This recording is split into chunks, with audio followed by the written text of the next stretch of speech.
Hey there, comic book fans. I stumbled upon this comic this week in one of my miscellaneous comic book boxes, so I figured I'd take a look at it. I haven't looked at this in years and years. First of all, it's a Marvel Super Special, Blade Runner movie adaptation, and I could have sworn this was a magazine size. But this is a basic comic book size one because I checked my shelf and I have Marvel Super Special 21, which is a magazine size movie adaptation, and Marvel Super Special 24, which is a magazine size one too. So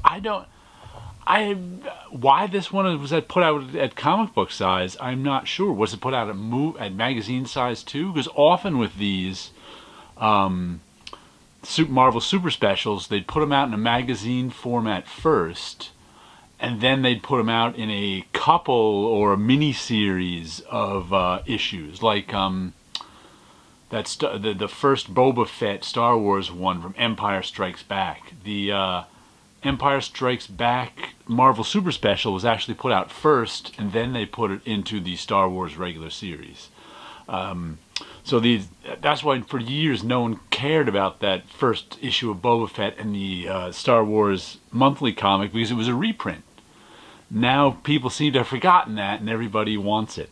But this, once again, it's just strange to me that this is in comic format. First, the cover's by Jim Steranko. Somewhere in there, down there is his signature, Steranko. And the insides were by Al Williamson, which is really why I wanted to check this out, because Al Williamson is just a classic comic book illustrator. He's excellent, especially at these movie adaptations and likenesses and things. A couple of years before that, and this one was penciled by Al Williamson and Carlos Garzon, and inked by Al Williamson, Dan Green, and Ralph Reese. Colored by Maurice Severin. So I think it was a couple years before this. I've looked at it a lot more than I've looked at this one. Al Williamson did an adaptation of Flash Gordon. I forget, it was like, it was published like a hardcover graphic album like the European ones, but it was released here. Here's our opening shot, which I don't think looks very much like the opening shots in the movies. I don't remember that pyramid being there, and the car looks sort of... I think they obviously had some stills and stuff from the movies, because there's a lot of referenced things that look... like, ooh, I can't remember what this actor's name is. But, you know, that's a good likeness of him. And, you know, they have to see... Al Williamson is just so good. He's a master of light and shade and illustrative drawing. Now, there's our first shot of Harrison Ford in there. Pretty good likeness. Nice moody drawing there. I mean, this could have been... I mean, there's a lot of space around here up top, so this could have been magazine size. Just strange. Was that Edward J. Olmos, I think, played that character, right? Nice likeness there. So they really, I think, did a nice job getting the feel of Blade Runner here pretty well. Like I said, all due to Al Williams. Who's writing this adaptation, by the way? I didn't even look at that. Archie Goodwin. Yeah, he's solid.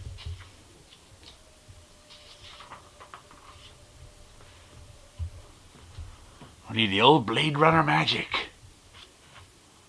I don't think I've read this. Out there's Rutger Hauer. And Al Williamson is especially good at folds. One of the things that a lot of comic book artists can't do these days is draw clothes. So I used to draw on superheroes all the time. That if you look back at... I got some early issues of creepy and eerie collected editions that Al Williamson drew some stuff in, and just the folds in it are... They obviously photo referenced some of these folds, and, you know, they look at that. Look at that.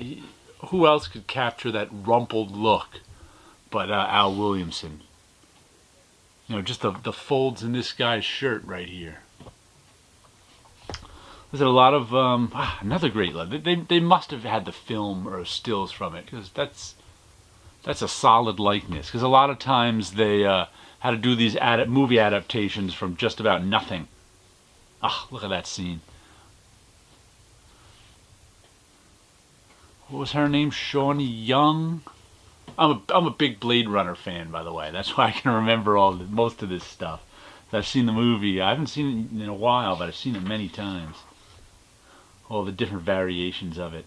Some just moody lighting. Got the old blinds going right there on him. Who did the lettering on this? Lettered by Ed King. I don't think I've ever seen that name before. I don't know him. Oh, this was the guy who was working in the cold. Look how he captured that cold fur suit he was wearing pretty well. Leon and Rutger Hauer there. Can't remember Leon, the actor who played him. Some more Sean Young. Yeah, Al Williamson was a really good choice for doing anything that needed likenesses. He could do that pretty well. There's hello, I'm Larry. This is my brother Daryl and my other brother Daryl. That actor from Newhart. Boy, I haven't watched that show in many years.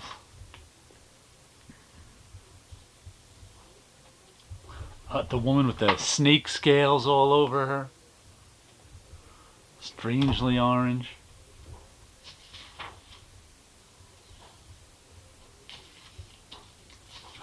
Yeah, I think that exact shot was in the movie there with him jumping on the car.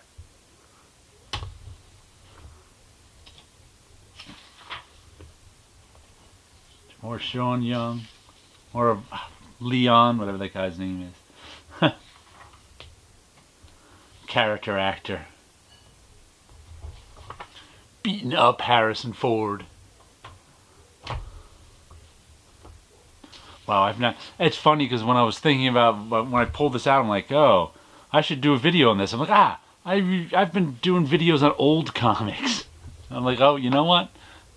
This one is an old comic now. I may have bought it when it came out, but it's not new anymore.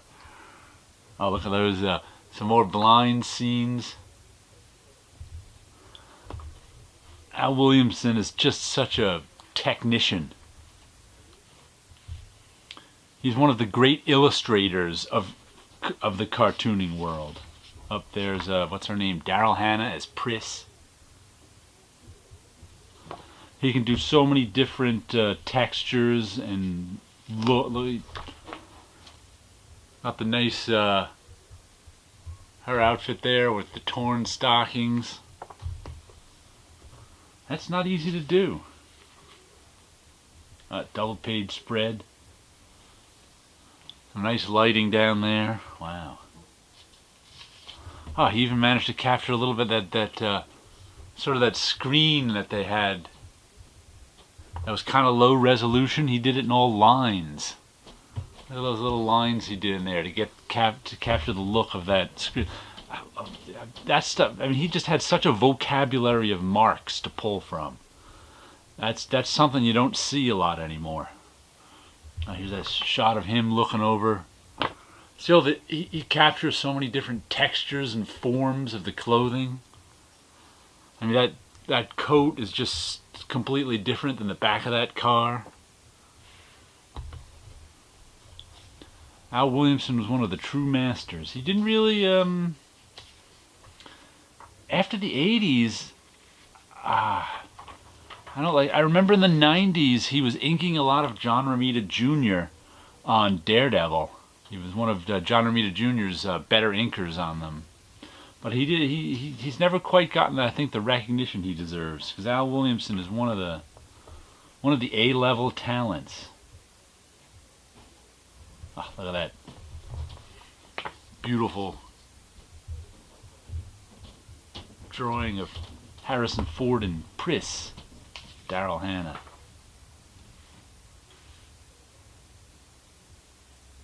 Up this when he got his hand pulled through his fingers broken. Did they show his fingers being broken? I don't think they did. That's weird. They didn't actually. I guess is this approved by the Comics Code? I don't see the Comics Code on it. So that's the part in the movie where he had his hand pulled through the wall, and Rutger Hauer broke his fingers. And they showed in the movie him having his 2 fingers broken, and then he put his gun back in his hand. And here we see him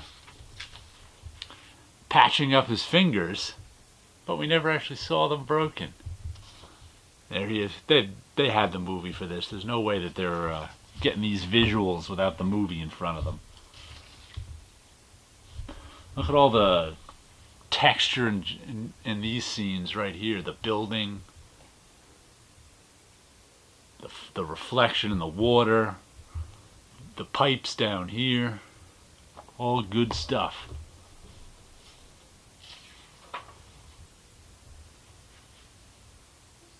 Hanging with his broken fingers. Oh, his broken fingers are on the other hand. Rutger Hauer. Attack ships off the shoulder of Orion, bright as magnesium. Sea beams glittering in the dark, shattering blinkers at the Tannenhauser gate. All those moments, they'll be gone. Like Tears in the Rain. Where's this Tears in the Rain line? I guess there's Edward J. almost coming back. You've done a man's job, sir, or something like that, he said. It's a shame she won't last forever, but then again, no one does. He takes off. The unicorn. I think this is before the other ending was tacked on. It doesn't say. This is the end page. It doesn't say that because originally the original ending they tacked on. Oh, she's a special model. She's gonna live a regular lifespan. But I think there's before that because they don't have it.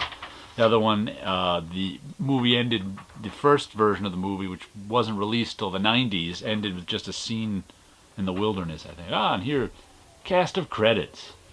Get a little movie fun in the back here. Edward J's almost. Oh, Leon was Brian James. Brian with an O. That's whose name I couldn't remember.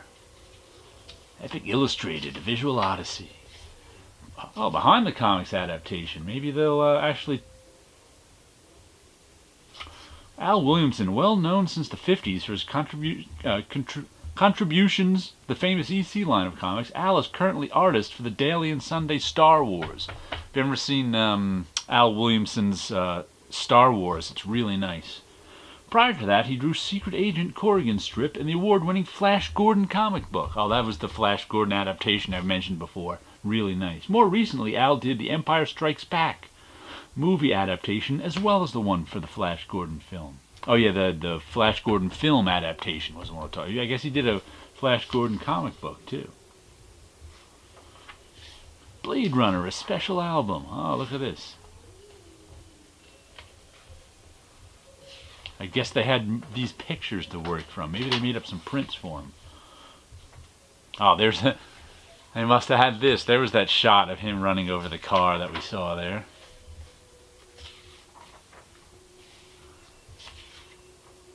Him hanging. Elric of Melnibone. I never knew how to pronounce. I still don't know how to pronounce Melnibone. That's how I pronounce it. I have no idea if it's right. But anyway, there you go. A little look at Al Williamson's work on Blade Runner. Just because I happened to run across this. Wow, what it does it? Look at those folds right there. Wow, nice stuff. But anyway, little look at Marvel Super Special Blade Runner, the official adaptation of the new science fiction thriller starring Harrison Ford.